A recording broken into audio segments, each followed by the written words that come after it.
الحمدللہ رب العالمین والعاقبۃ للمتقین والصلاة والسلام علی سید الرسل وخاتم الانبیاء والمرسلین وعلی آلہ الطیبین واصحابہ الطاہرین اما بعد فاعوذ باللہ من الشیطان الرجیم بسم اللہ الرحمن الرحیم ورفعنا لک ذکرک قال اللہ تبارک و تعالی فی مقام آخر لقد من اللہ علی المؤمنین اذ بعث فیہم رسولا صدق اللہ العظیم و صدق رسولہ النبی الکریم الامین المکین الرؤوف الرحیم قال اللہ تبارک و تعالی فی شان حبیبہ مخبرا و آمرا ان اللہ و ملائکتہ یصلون علی النبی یا ایہا الذین آمنوا صلوا علیہ وسلموا تسلیما اللہم صلی علی سیدنا و مولانا محمد وعلی آل سیدنا و مولانا محمد وبارک وسلم وصلی علیہ الصلاة والسلام علیکہ یا رسول اللہ وعلی آلکہ و صحابکہ یا حبیب اللہ۔ تمام تعریفیں اللہ تبارک و تعالیٰ کے لیے ہیں جو خالق کائنات بھی ہے، مالک شش جہات بھی، جو احد بھی ہے، صمد بھی ہے، جس کی شان لم یلد بھی ہے ولم یولد بھی۔ لا تعداد عدیہ درود و سلام بارگاہ سید الانام، شفیع رحمت، والی امت، شاہ خوباں، جان جانا، شہنشاہ حسینہ، سید سروراں، سیاہ لا مکاں، تتیمہ دوراں، سرخیل زہرہ جمالہ، رازدان ماؤہا، شاہد ماتغا، صاحب علم نشرہ، معصوم آمنہ، احمد مجتبہ حضرت محمد مصطفیٰ صلی اللہ علیہ وآلہ وسلم وسلم کی بارگاہ ناز میں اپنی عقیدتوں، ارادتوں، محبتوں کا خراج پیش کرنے کے بعد عزیزان محترم، اللہ تبارک و تعالیٰ کی عطا اور توفیق سے آج ہم جان جانا، جان کائنات، مصطفیٰ جان رحمت، جان عالم صلی اللہ علیہ وسلم کا ذکر سننے اور سنانے کے لیے جمع ہیں۔ عزیزان محترم، اللہ تبارک و تعالیٰ نے قرآن مجید برہان رشید میں ارشاد فرمایا وَرَفَعْنَا لَكَ ذِكْرَكَ، محبوب ہم نے آپ کی خاطر آپ کا ذکر بلند کیا۔ اور دوسری آیت کا کچھ حصہ تلاوت کیا جس میں اللہ نے فرمایا لَقَدْ مَنَّ اللَّهُ عَلَى الْمُؤْمِنِينَ اِذْ بَعَثَ فِيهِمْ رَسُولًا، تحقیق اللہ نے مومنوں پر احسان کیا کہ اپنا رسول بھیجا۔ اب یہاں پر دو آیات پر تھوڑا سا کلام کرنا ہوگا، آپ نے توجہ سے سننا ہے کیونکہ ٹھنڈ بہت ہے، سردی بھی ہے، لیکن الحمدللہ یہ میرا چوتھا خطاب ہے آج کے دن۔ میں حشاش بشاش ہوں، آپ نیند میں بیٹھے ذرا بولتے رہے۔ پیسے دینے پر پابندی ہے، سبحان اللہ کہنے پہ پابندی نہیں ہے۔ پیسے نہیں دینے، اٹھ کے صرف سبحان اللہ کہتے رہے تاکہ مجھے یہ پتہ چلے کہ آپ میری بات کو سن رہے ہیں۔ عزیزان محترم، اللہ نے ارشاد فرمایا لَقَدْ مَنَّ اللَّهُ عَلَى الْمُؤْمِنِينَ اِذْ بَعَثَ فِيهِمْ رَسُولًا، تحقیق، البتہ، یقیناً، پکی بات ہے، اللہ نے مومنوں پر احسان کیا کہ اپنا رسول ان میں بھیجا۔ سوچنے کی بات یہ ہے کہ جب اللہ نے اپنے محبوب کے بارے میں فرمایا وَمَا أَرْسَلْنَاكَ إِلَّا رَحْمَةً لِّلْعَالَمِينَ، اے محبوب ہم نے آپ کو سارے جہانوں کے لیے رحمت بنا کے بھیجا، تو اصول تو یہ تھا، اللہ فرماتا ہو سارے جہان والوں تم پر میں نے احسان کیا ہے کہ اپنا رسول بھیجا۔ یہاں سارے جہان والوں کا ذکر نہیں۔ اللہ نے فرمایا قُلْ يَا أَيُّهَا النَّاسُ إِنِّي رَسُولُ اللَّهِ إِلَيْكُمْ جَمِيعًا، محبوب سارے لوگوں سے فرما دے میں سب کا رسول ہوں۔ اللہ فرماتا سارے لوگوں تم پر میں نے احسان کیا کہ اپنا رسول بھیجا۔ اور مسلم شریف کی حدیث پاک ہے ارسلت الی الخلق کافہ، جتنی چیزیں اللہ نے تخلیق کی ہیں میں سب کا رسول ہوں۔ اللہ نے یہ نہیں فرمایا اور میری ساری مخلوق میں نے تم پر احسان کیا ہے کہ اپنا رسول تم میں بھیجا ہے۔ سب لوگوں سے نہیں کلام کیا، سارے انسانوں سے نہیں کلام کیا، سارے جہانوں سے نہیں کلام کیا، صرف یہ فرمایا مومنو تم پر احسان کیا ہے۔ اب سوچنا یہ مومن کہتے کس کو؟ آخر کوئی نہ کوئی وجہ ہے نا۔ جب یار کی بات آتی ہے درود و سلام پڑھنے کی تو اللہ فرماتے ہیں یا ایھا الذین آمنوا صلوا علیہ وسلموا تسلیما، اے ایمان والو تم بھی درود اور سلام پڑھو، درود اور سلام بھیجو۔ یہ نہیں فرمایا سارے جہان والوں، سارے انسانوں، سارے مسلمانوں۔ یا ایھا الذین آمنوا وہی ایمان والوں کا ذکر ہے جن سے اللہ فرما رہے میں نے تم پر احسان کیا۔ یہاں درود و سلام کی بات ہی فرمایا اے ایمان والو تم بھی درود اور سلام پڑھو۔ ہر ایک کو دعوت نہیں ہے تو لہٰذا درود اور سلام پر جو بحث کرے آپ بحث نہ کیا کریں، جن کو دعوت ہے وہ درود بھی پڑھتے ہیں سلام بھی پڑھتے ہیں۔ اچھا پھر قرب کی بات آئی، فرمایا النبی اولیٰ بالمؤمنین من انفسہم، اے ایمان والو میرا نبی تمہاری جان سے زیادہ قریب ہے۔ یہاں یہ نہیں فرمایا سارے انسانوں میرا نبی تمہاری جان سے زیادہ قریب ہے، سارے جہان والوں میرا نبی تمہاری جان سے زیادہ قریب ہے، ساری دنیا والوں میرا نبی تمہاری جان سے زیادہ قریب ہے۔ لفظ ایک ہی استعمال ہو رہا ہے، ایمان والے، ایمان والے، ایمان والے۔ اب یہ ایمان والے ہیں کون؟ اللہ کے محبوب نے خود تشریح فرمائی، فرمایا لا یؤمن احدکم حتی اکون احب الیہ من والدہ وولدہ والناس اجمعین۔ لوگوں تم میں سے کوئی مومن نہیں ہو سکتا اس وقت تک جب تک کائنات کے ہر رشتے سے، والدین سے، اولاد سے، رشتہ داروں سے بڑھ کر مجھ سے محبت نہ کر۔ تو پتہ چلا کائنات کے ہر رشتے سے بڑھ کر جو جانے جانا، جانے کائنات، جانے عالم مصطفیٰ، جانے رحمت صلی اللہ علیہ وآلہ وسلم سے پیار کرتا ہے وہ مومن ہے۔ کبھی آپ غور کریں نا، ہم کہتے ہیں نا درود پڑھو، یہ درود عربی زبان کا لفظ نہیں ہے، یہ درود فارسی زبان کا لفظ ہے جس کا معنی ہے داد لینا۔ کیا معنی ہے؟ داد لینا۔ اس کو میں یوں مثال دے کے سمجھاؤں، کبھی ایسا ہوتا ہے آپ مکان بناتے ہیں نا اور دوستوں کو بلاتے ہیں یارو ہم نے یہ مکان بنایا بتاؤ کیسا ہے۔ اب تعریف کرنے والے دو قسم کے لوگ ہیں، ایک آتے ہی اندر سے ان کو تکلیف ہوتی ہے، اوپر سے کہتے ہیں یار بڑا سونا مکان بنائے ہوئے یار کمال ہے، اور بعض ایسے ہوتے ہیں جو دل سے بھی تعریف کرتے ہیں زبان سے بھی تعریف کرتے ہیں۔ اب یہ دو گروہ ہو گئے، ایک اوپر سے تعریف کرنے والے، ایک دل سے تعریف کرنے والے۔ اب جو دل سے تعریف کرتے ہیں وہ کہتے ہیں اس کے دروازے بڑے خوبصورت ہیں، کس نے بنائے ہیں؟ اس کی یہ دیواریں بڑی خوبصورت ہیں، کس نے بنائی ہے؟ یہ فلاں چیز بڑی خوبصورت ہے، کس نے بنائی؟ وہ خوش ہو کے ایک ایک چیز کا ذکر کرتے ہیں۔ جو ایک ایک چیز کا ذکر کرتے ہیں، دل سے خوش ہونے والے ہیں، وہی مخلص ہوتے ہیں۔ اور یہاں پر اللہ نے یہ فرمایا میرے محبوب پر درود اور سلام پڑھو۔ درود چونکہ فارسی زبان کا لفظ ہے جس کا معنی ہے داد لینا، اللہ کو اس کی ضرورت نہیں، مگر اللہ فرماتا ہے اے میرے ایمان والو بتاؤ میں نے والضحیٰ کا چہرہ بنایا ہے تو کیسا ہے، واللیل کی زلفیں بنائی ہیں تو کیسی ہیں، ما زغ البصر وما طغیٰ کے کاجل والی آنکھیں بنائی ہیں تو کیسی ہیں، ید اللہ والے ہاتھ بنائے ہیں تو کیسے ہیں، لسان اللہ والی زبان بنائی ہے تو کیسی ہے، علم نشرہ کا سینہ بنایا ہے تو کیسا ہے، میں نے طٰہٰ کا تاج پہنایا ہے تو کیسا ہے، یاسین کا سیرہ پہنایا ہے تو کیسا ہے۔ اب جو ہر وقت جمال جہاں آرا میں گم ہو کر کبھی رخ کی بات کرتے ہیں، کبھی رخسار کی بات کرتے ہیں، کبھی زلف یار کی بات کرتے ہیں، انہی کو مومن کہا جاتے ہیں۔ اللہ نے ان سے فرمایا تم پر میں نے احسان کیا ہے کہ اپنا رسول بھیجا۔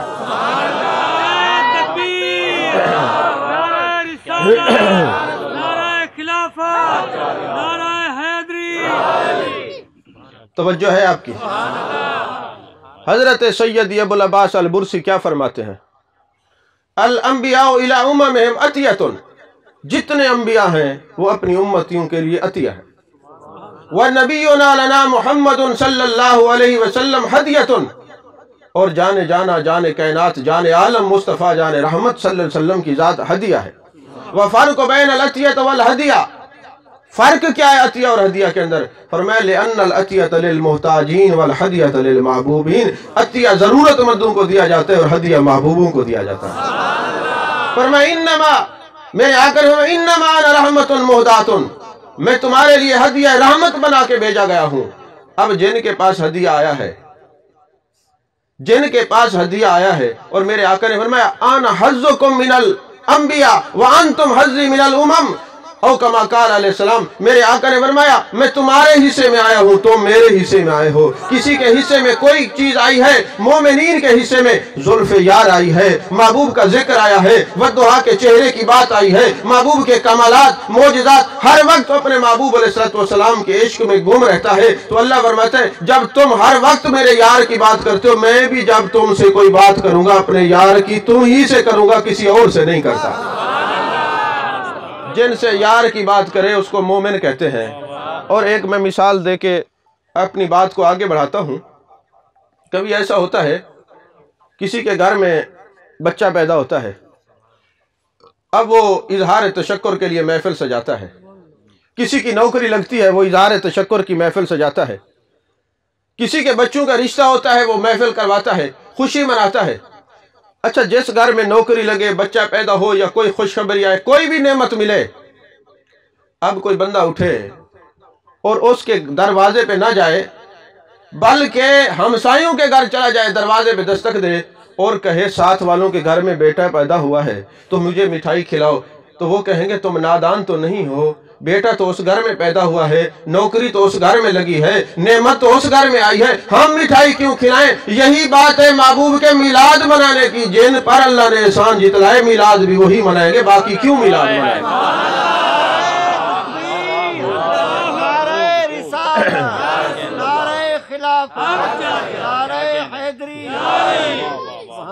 وہ کیوں میلاد اور کیوں منائے؟ اور میرے آقا نے فرمایا جب دیکھنا ہو سچے کون لوگ ہیں، فرمایا ید اللہ علی الجماعت من شذ شذ فی النار، یہ اہل سنت و جماعت وہ ہے جس کے اوپر اللہ کا ہاتھ ہے، جو کوئی ایسے نکلتا ہے جہنم میں گرتا ہے، اس پر اللہ کا ہاتھ ہے، یہ جنتی جماعت ہے۔ اور میرے آقا نے فرمایا جنتی وہ ہوتا ہے جو ما انا علیہ و صحابی، جو میرے اور صحابہ کے رستے پر چلنے والا ہو۔ کیا صحابہ نے اظہار تشکر پر اسی طرح میلاد منایا ہے؟ کیا اسی طرح بیٹھے ہیں؟ تو ایک کتاب میں نہیں، مسلم شریف میں حدیث پاک ہے، نسائی شریف میں ہے، ترمذی شریف میں ہے، یہ جناب مسند احمد کے اندر ہے، معجم الکبیر کے اندر یہ حدیث پاک ہے۔ جانے جانا جانے کائنات مصطفیٰ جان رحمت صلی اللہ علیہ وسلم کے صحابہ تشریف فرما ہیں، میرے آقا تیز تیز قدم سے چلتے ہوئے آتے ہیں اور آ کے ارشاد فرماتے ہیں اے میرے صحابہ ما اجلسکم، تم کس لیے بیٹھے ہوئے ہو؟ ذرا سنی مزاج میں کہہ دوں، کس لیے جلسہ کر رہے ہو؟ یہ کس لیے بیٹھے ہو؟ بیٹھنے کا مقصد کیا ہے؟ تو انہوں نے قالوا جلسنا نذکر اللہ ونحمد علی ما ہدانا للاسلام ومن علینا بکا، وہی مان آیا ہے لقد من اللہ علی المؤمنین، وہی مان آیا ہے۔ اور صحابہ نے اس من کی تشریح کر دی کہ احسان کس کس میں جتلایا ہے۔ فرمایا محبوب ہم کس لیے بیٹھے ہیں؟ فضل رب العلا، اور کیا چاہیے؟ مل گئے مصطفیٰ، اور کیا چاہیے؟ اے جانے جانا آپ ہمیں ملے ہیں۔ فرمایا قالوا جلسنا نذکر اللہ ونحمد علی ما ہدانا للاسلام ومن علینا بکا، آقا ہمیں دین ملا ہے آپ کی وجہ سے، ہمیں اسلام ملا ہے آپ کی وجہ سے، ہمیں قرآن ملا ہے آپ کی وجہ سے، ہمیں خود رحمان ملا ہے آپ کی وجہ سے، اس لیے ہم یہ جلسہ سجا کے بیٹھے ہوئے ہیں۔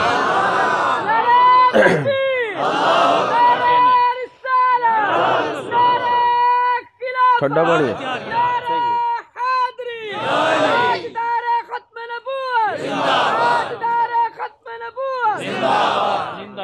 اس لیے جلسہ سجا کے بیٹھے ہیں۔ جانے جانا جانے کائنات جانے عالم مصطفیٰ جان رحمت صلی اللہ علیہ وآلہ وسلم نے ارشاد فرمایا قسم اٹھاؤ، اس لیے بیٹھے ہو۔ محدثین نے فرمایا قسم کیوں اٹھوائی؟ کیا جانے جانا یہ نہیں جانتے یہ کس لیے بیٹھے ہیں؟ میرے آقا تو ہر بات کو اس طرح جانتے ہیں جس طرح جب بدر کا میدان ہوا، امام واقدی نے طبقات واقدی کے اندر یہ حدیث نقل کی ہے۔ جنگ بدر ہوئی تو قباس بن اشیم نامی ایک شخص کفار کے ساتھ آیا محبوب علیہ السلام کے ساتھ لڑنے کے لیے، جنگ کرنے کے لیے۔ اب دیکھا ادھر سے 313 ہیں، ادھر سے 1000 کا لشکر ہے، ادھر سے تلواریں بھی کم ہیں، نیزے بھی کم ہیں، بھالے بھی کم ہیں۔ اب وہ بڑا حیران ہوا اور کہنے لگا مسلمان لڑنے کے لیے آ گئے اور ان کو پتہ نہیں خیمہ کہاں لگانا ہے۔ اب انہوں نے ایک چٹیل میدان میں خیمہ لگایا اور محبوب علیہ السلام نے جہاں ریت تھی وہاں پہ خیمہ لگایا۔ اب وہ کہنے لگے ان کو پتہ نہیں ہے، یہ لڑنے کے لیے آ تو گئے ہیں اور ایسی جگہ خیمہ لگایا ہے کہ جہاں پہ تو یہ دھنس جائیں گے، ان کو کیا خبر کہ نگاہ مصطفیٰ صلی اللہ علیہ وسلم کچھ اور دیکھ رہی ہے۔ اب رات کو جب بارش ہوئی، جو ریت کا ٹیلا تھا وہ پکا ہو گیا سیمنٹ کی طرح، اور جہاں پہ ایک چٹیل میدان تھا وہ گارا بن گیا اور وہاں پہ لوگ دھنس گئے، گرنے لگ گئے۔ اور کہا کہ جب اللہ نے مسلمانوں کی مدد کی، فرشتے نازل ہوئے، جب 5000 فرشتے آئے، اب ایک کو تلوار لگتی تھی، کئی گرتے نظر آتے تھے، تو قباس بن اشیم کہتے ہیں مجھے یہ خیال آیا کہ اب یہاں سے بھاگنا چاہیے۔ جو لوگ بھاگ رہے تھے ان سب میں آگے میں تھا۔ جب آگے تھا تو ایک ہی بات میری زبان سے نکل رہی تھی، او مشرکین، او کافرو، تم تو کہتے تھے ہم بڑے سردار مکہ ہیں، تم تو عورتوں سے بدتر نکلے۔ اب دیکھا نا 313 کے مقابلے میں تمہارے پاؤں اکھڑ گئے۔ اگرچہ بھاگتا ہوا جا تو میں بھی رہا تھا، لیکن میں کہہ رہا تھا تم عورتوں سے بدتر نکلے، تم عورتوں سے بدتر نکلے۔ اب وہ وقت گزر گیا، جنگ بدر کے بعد خندق، احد، کئی جنگیں ہوئیں۔ جب فتح مکہ ہوا، ایک دن جان عالم، جان کائنات، مصطفیٰ جان رحمت صلی اللہ علیہ وسلم مکے سے تشریف لا رہے، بیت اللہ سے تشریف لا رہے ہیں، سامنے قباس بن اشیم آ جاتے ہیں۔ میرے آقا نے فرمایا قباس بن اشیم ادھر آؤ میرے قریب۔ اس دن کیا کہا تھا بدر والے دن؟ بدر والے دن تم نے کیا کہا تھا ذرا بتاؤ تو صحیح۔ وہ کہنے لگے حضور میں نے تو کچھ نہیں کہا۔ کہتے جب محبوب نے مجھے بلایا اس وقت سے پہلے تک مجھے سرکار کا چہرہ بھی ناپسند تھا، معاذ اللہ اتنا بغض رکھتا تھا، لیکن جان کائنات صلی اللہ علیہ وسلم نے بلایا، فرمایا قباس بن اشیم بتاؤ کیا کہا تھا؟ حضور میں نے تو کچھ نہیں کہا۔ فرمانے لگے جب دوڑ رہا تھا تو کیا کہہ رہا تھا؟ عورتوں سے بدتر نکلے ہو۔ کہتے محبوب کا یہ فرمانا تھا، وہ جو بغض سا محبت میں بدل گیا۔ میں نے نعرے رسالت لگایا، قدمین شریفین پہ گر گیا، آقا مجھے کلمہ پڑھائیں۔ میرے آقا نے فرمایا کیوں کلمہ پڑھتا ہے؟ محبوب راز کے پردے اللہ نے ہٹا دیے ہیں، حجابات اٹھ گئے ہیں، آپ کی نگاہ سے کوئی بات چھپی ہوئی نہیں۔ میں تو مشرک تھا، میں تو آپ سے بغض رکھتا تھا، تو جو نبی اپنے دشمنوں کے دل کے حال سے اتنا واقف ہو، اپنے غلاموں کے دل کے حال سے کتنا واقف ہوگا؟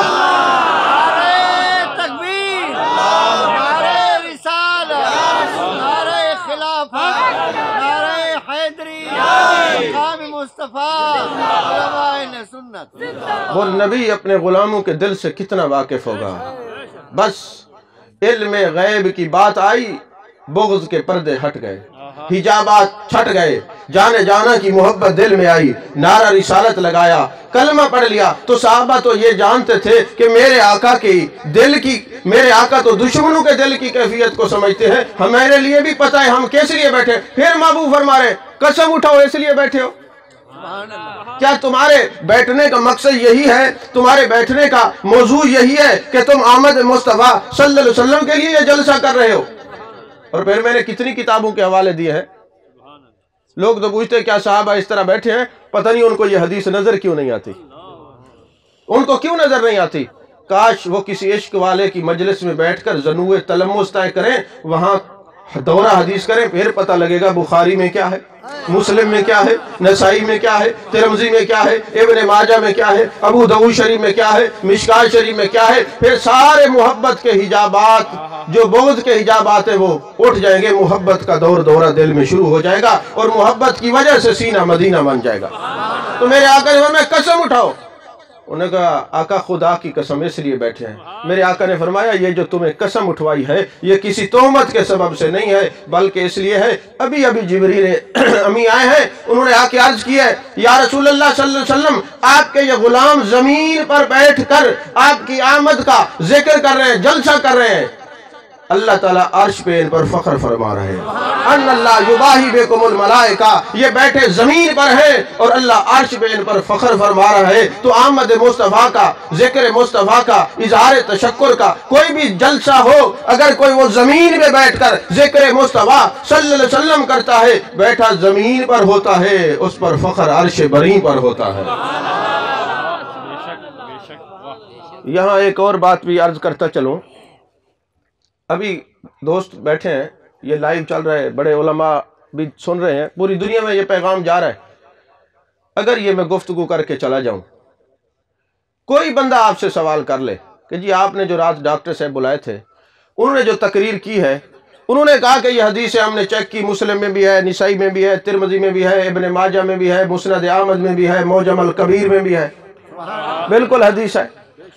لیکن سوال یہ پیدا ہوتا ہے کہ محبوب کے صحابہ جو بیٹھے، آمد مصطفیٰ صلی اللہ علیہ وسلم کا ذکر کیا، جانے جانا کی آمد کی محفل سجائی، اللہ نے ان پر فخر فرمایا، تو آج تو 1500 سال ہو گئے، اتنا صدیاں بیت گئیں، کیا آج تم بھی اسی طرح محفل سجاؤ تو اللہ تم پر بھی فخر فرماتا ہے؟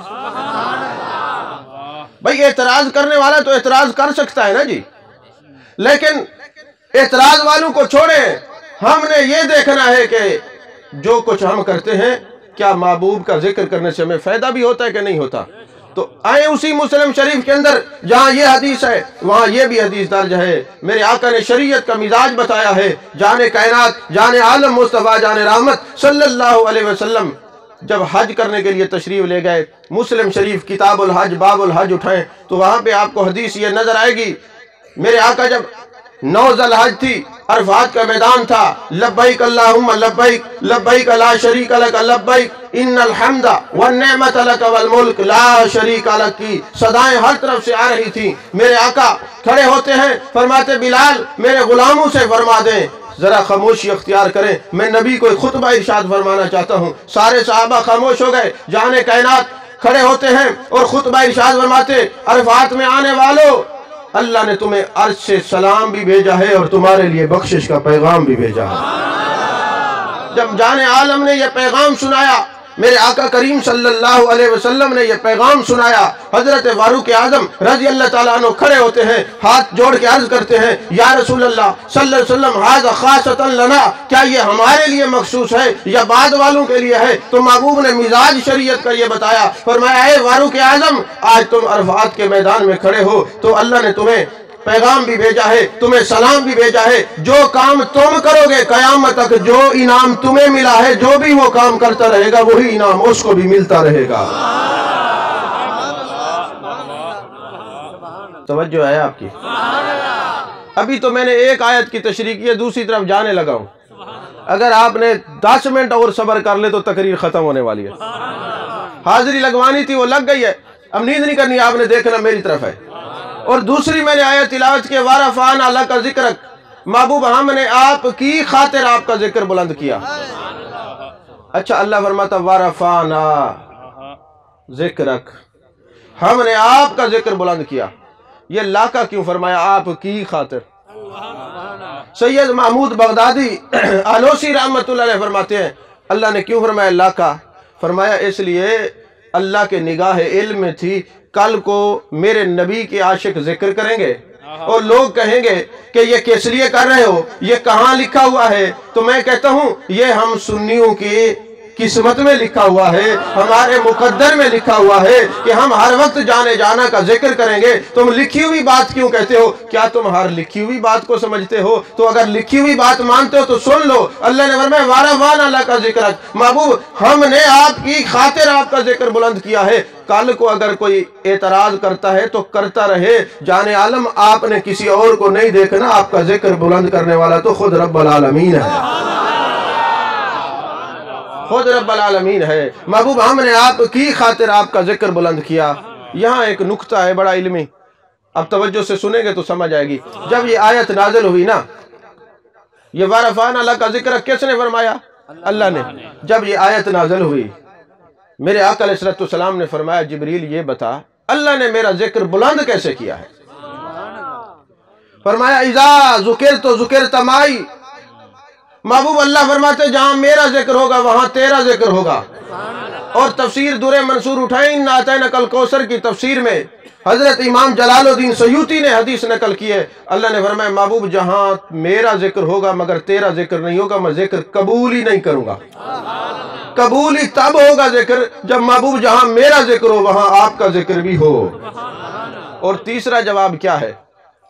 سوچنے کی بات ہے، اگر یہ دیوار ہے 11 فٹ کی، میں 11 فٹ کی دیوار بنا دوں اور میں کہوں جناب ملک صاحب، خان صاحب، حضرت صاحب، علامہ صاحب دیکھو میں نے دیوار کو بلند کیا ہے، ایک دفعہ چپ کر جائیں گے، دو دفعہ چپ کر جائیں گے، تین دفعہ چپ کریں گے، وہ آخر کار بول پڑیں گے کہ یار یہ تو ہم کئی سال سے دیکھ رہے ہیں، یہ 11 فٹ میں ہی کھڑی ہے، آپ نے اس کو بلند کیسے کیا ہے؟ اگر بلند کرنے تو اس کو 12 13 14 15 اور اس کو اور لمبائی پہ لے جائیں، اونچائی پہ لے جائیں، تاکہ پتہ چلے آپ نے اس کو بلند کیا ہے، اور یہ بلند کیسے ہو گئی؟ اب سوال یہ پیدا ہوتا ہے کہ محبوب ہم نے آپ کی خاطر آپ کا ذکر بلند کیا ہے، تو کیسے بلند کیا ہے؟ اگر آپ کہیں کہ محبوب کے والضحیٰ کا چہرہ ہے تو پہلے ہے، واللیل کی زلفیں ہیں، ما زغ البصر وما طغیٰ کے کاجل والی آنکھیں ہیں، ید اللہ والے ہاتھ ہیں، لسان اللہ والی زبان ہے، علم نشرہ کا سہرہ ہے، علم نشرہ کا سینہ ہے، طٰہٰ کا تاج ہے، یاسین کا سہرہ ہے، ید اللہ والے ہاتھ ہیں، محبوب معراج پہ تشریف لے گئے، محبوب سید المرسلین ہیں، امام المرسلین ہیں، یہ تو پہلے ہیں، بلند کیسے ہوا پھر؟ توجہ ہے آپ کی؟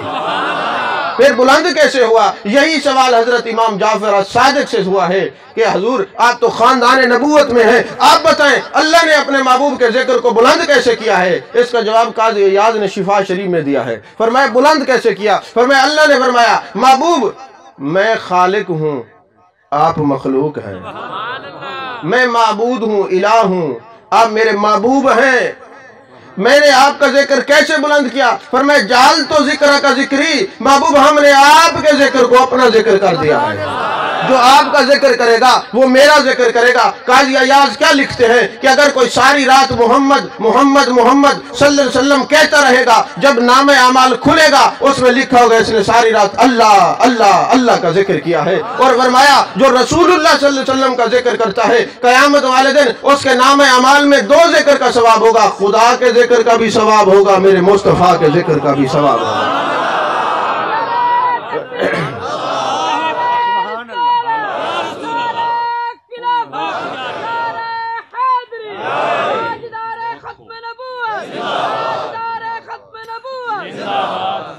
وَرَفَعْنَا لَكَ ذِكْرَكَ، محبوب ہم نے آپ کی خاطر آپ کا ذکر بلند کیا۔ اٹھائیں تفسیر ابن کثیر اور دوسری کتابیں، وہاں آپ کو ایک روایت ملے گی، حضرت جبیر بن مطعم رضی اللہ تعالیٰ عنہ فرماتے جس وقت مجھے پتا چلا کہ ابو جہل وغیرہ محبوب علیہ السلام کو معاذ اللہ شہید کرنے لگے ہیں، تو میں چونکہ آپ سے محبت کرتا تھا، ابھی مسلمان نہیں ہوا، کیونکہ حضرت عمار بن یاسر کی کہانی میرے سامنے تھی، حضرت سمیہ کی شہادت میرے سامنے تھی، حضرت بلال کی کیفیت میرے سامنے تھی، کہتے میں نے کہا ایسی خبر میں نہ سنوں، میں شام کی طرف چلا گیا اور موجم الکبیر میں دمشق کی طرف چلا گیا، وہاں ایک راہب سے میری ملاقات ہوتی ہے، تو راہب کہتے ہیں آپ بیت اللہ شریف سے آئے ہیں، کعبۃ اللہ سے آئے ہیں؟ میں نے کہا آپ کیسے جانتے ہیں؟ کہنے لگے میں نے آج دعا کی ہے کہ آج کوئی خانہ کعبے کے متولی سے میری ملاقات ہو جائے، خانہ کعبہ کے رہنے والے سے ملاقات ہو جائے، جو مکے کا باسی ہو اس سے ملاقات ہو جائے۔ میری دعا قبول ہوئی اور آپ تشریف لائے۔ حضرت جبیر بن مطعم سے وہ کہنے لگا بتائیں مکے کے حالات کیا ہیں؟ انہوں نے کہا حضرت محمد صلی اللہ علیہ وسلم نے، جو محمد بن عبداللہ ہیں صلی اللہ علیہ وسلم، انہوں نے اعلان نبوت کیا ہے، لوگ کہتے ہیں معاذ اللہ ہم ان کو شہید کر دیں گے۔ وہ راہب کہتا ہے تم میرے ساتھ چلو، میرے پاس انبیاء کی تصاویر ہیں، وہ دیکھو ان میں جانے عالم جانے جانا جانے کائنات مصطفیٰ جان رحمت صلی اللہ علیہ وسلم کی تصویر مبارک شبی مبارک ہے کہ نہیں؟ حضرت جبیر بن مطعم کہتے ہیں میں ایک کمرے میں گیا، کافی تصاویر تھیں، وہاں محبوب کی تصویر نہیں، پھر دوسرے کمرے میں گیا اور تصاویر تھی، محبوب کی تصویر مبارک نہیں، پھر تیسرے کمرے میں گیا، وہاں میں نے دیکھا جان عالم کی ایک تصویر مبارک شبی مبارک لگی ہوئی ہے، اور ساتھ ہی سیدنا صدیق اکبر رضی اللہ تعالیٰ عنہ محبوب کا گھٹنا پکڑ کے جلوہ فرما ہے۔ حضرت جبیر بن مطعم کہتے ہیں میرے دل میں خیال آیا میں اس راہب کا علم چیک کروں، اس کو حضور کا تو پتا ہے، کیا صدیق اکبر کا بھی پتا ہے کہ نہیں؟ ذرا میں اس سے سوال تو کروں، میں دیکھوں تو صحیح یہ جانتا بھی ہے کہ نہیں جانتا۔ میں نے کہا یہ رسول اللہ صلی اللہ علیہ وسلم ہیں؟ اس نے کہا میں نے توریت میں پڑھا، انجیل میں پڑھا، میں نے زبور میں پڑھا، یہ امام الانبیاء ہیں، یہ سید المرسلین ہیں، یہ ختم نبوت کا تاج پہن کے آئے ہیں، یہ ختم نبوت کا تاج پہن کے آئے ہیں، یہ خاتم النبیین ہیں، ان کے بعد کوئی نبی نہیں آئے گا۔ میں نے کہا حضرت یہ تو ٹھیک ہے پر یہ بتائیں یہ جو بزرگ ساتھ بیٹھے یہ کون ہے؟ یہ کون ہے؟ ایک تو مجھے یقین ہو گیا کہ اس کو پتا ہے، توریت یہ جانتا ہے، زبور یہ جانتا ہے، انجیل یہ جانتا ہے، حضور والا یہ کون ہے؟ انہوں نے کہا دیکھو محبوب کو اس طرح ابو جہل شہید نہیں کر سکتا، یہ محبوب کی شبی مبارک ہے، یہ حضرت سیدنا صدیق اکبر ہیں رضی اللہ تعالیٰ عنہ، یہ محبوب کے بعد خلیفہ بنیں گے، یہ محبوب کے بعد سارا نظام یہی سنبھالیں گے؟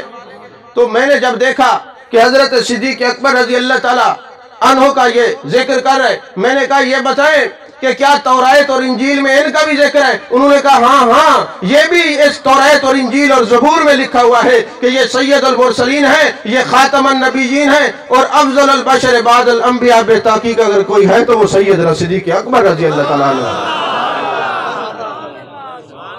اب جس نبی کی آمد سے پہلے اللہ عرش سے ان کی تصاویر اتارے، کوثر الخیرات کتاب ہے حضرت مولانا اشرف سیالوی صاحب کی، انہوں نے ایک سوال قائم کیا اس کے اندر کہ یہ تصاویر آئی کہاں سے تھی؟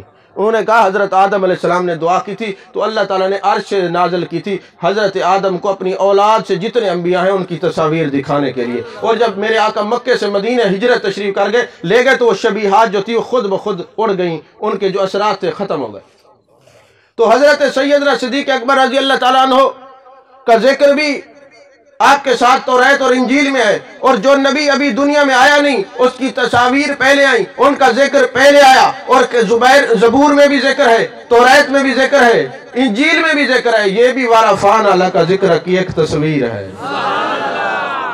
عزیزان محترم، حضرت سیدنا صدیق اکبر رضی اللہ تعالیٰ عنہ کی عظمت کے حوالے سے چونکہ وہ یہ مہینہ بھی آپ کی شان کا ہے، دو باتیں کر کے گفتگو ختم کر رہا ہوں، دو باتیں۔ ایک تو یہ ہے ناراض نہیں ہونا، پہلے میں کہہ رہا ہوں کیونکہ میری تقریر ذکر رسول کے بعد کچھ نصیحت والی بھی ہوتی ہے، ناراض نہیں ہونا۔ اچھا ہو بھی جائیں گے تو کوئی بات نہیں۔ آج ہم بڑے بڑے اجتماعات کراتے ہیں، بڑی بڑی مجالس ہوتی ہیں، لاکھوں کے اجتماعات بھی چلے جاتے ہیں، ہم دعا مانگتے دعا قبول نہیں ہوتی۔ کبھی آپ نے غور کیا کیوں قبول نہیں ہوتی؟ ناراض نہیں ہونا، غور کر رہے ہیں یہ دعا قبول کیوں نہیں ہوتی۔ بخاری اور مسلم شریف کی حدیث پاک ہے، میرے آقا کریم صلی اللہ علیہ وسلم ایک دن تشریف فرمائے، آپ نے دعا مانگی، جبریل امی آ کے عرض کرتے ہیں یا رسول اللہ صلی اللہ علیہ وسلم، اس مجلس کے اندر ایک ایسا بندہ بیٹھا ہے جو خون کے رشتوں سے قطع تعلقی کرتا ہے، جہاں ایسا کوئی بندہ ہوگا دعا عرش معلیٰ تک جائے گی نہیں۔ توجہ ہے آپ کی؟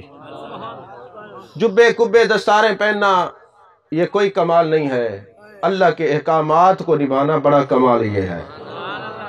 آج بھی میں صبح کہہ رہا تھا نا کل خانی کی تقریب میں کہ ہم لوگ ایسے ہو گئے ہیں فکری طور پہ، اعتقادی طور پہ، زبان میں کچھ دل میں کچھ، بس جہاں محفل میں نعرہ لگائیں گے غلامی رسول میں موت بھی قبول ہے، غلامی رسول میں زندگی قبول کیوں نہیں ہے؟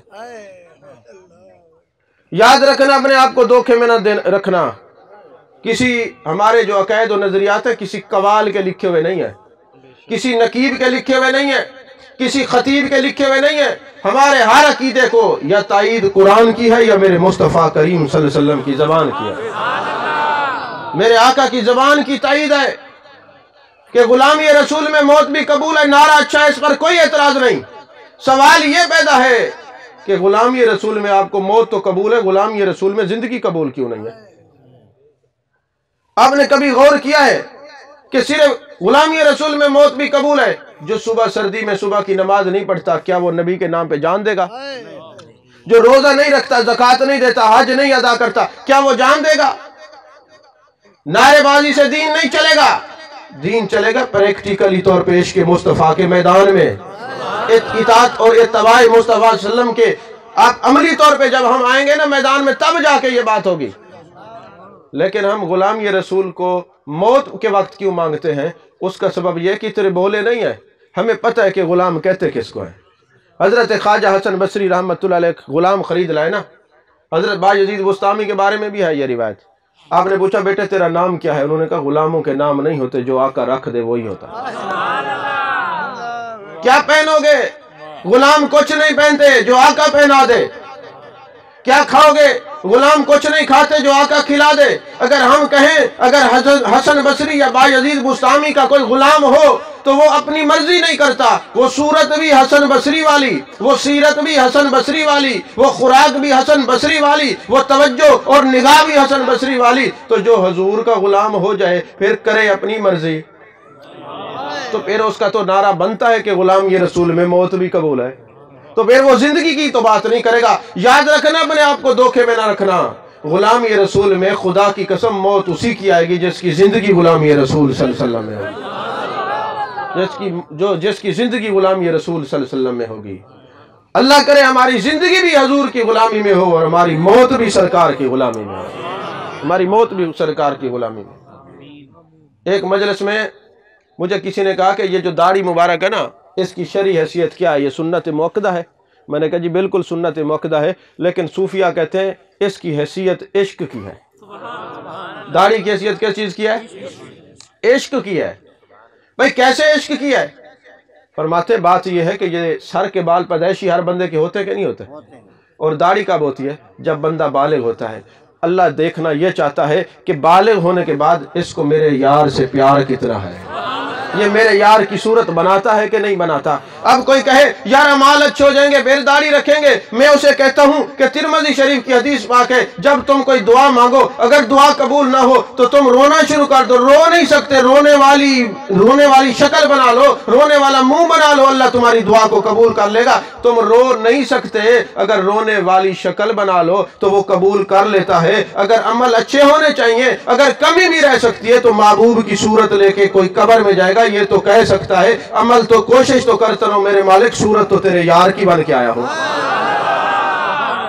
نہیں سمجھ آئی بات آپ سے؟ صورت تو تیرے یار کی لے کے آیا ہوں۔ تو اب میرے آقا علیہ السلام دعا فرما رہے ہیں، جب دعا کے لیے ہاتھ اٹھے جبریل امین نے عرض کیا، کہا اس مجلس میں ایسا بندہ بیٹھا ہے جو قطع تعلقی کرتا ہے، خون کے رشتوں سے قطع تعلقی کرتا ہے۔ اب ہوتا پتہ کیا ہے؟ اللہ کے لیے تو ہم ایسے نہیں کرتے کہ کوئی بندہ چلو بد مذہب ہو گیا سوشل بائیکاٹ کر لے، اس کی تو ایک اور حیثیت ہے۔ ہم کس لیے ناراض ہوتے ہیں؟ فلانے دے گھر گیا سے پانی نہیں پوچھا، فلانے ہاتھ نہیں ملایا، فلانا سا گریک کے منہ پھیر گئے، ایسا ہوتا ہے کہ نہیں ہوتا؟ چھوڑو جی اس کو برادری سے نکال دو، ہمارا کوئی تعلق نہیں۔ ہاں کوئی شرعی عذر ہو تو پھر تعلق رکھنا گناہ ہے، اگر شرعی عذر نہ ہو اپنی ذات کے لیے تعلق توڑنا صرف گناہ نہیں۔ میرے آقا میں لا يدخل الجنہ قاطع، جو قطع تعلقی کرتے ہیں وہ جنت میں نہیں جائے گا۔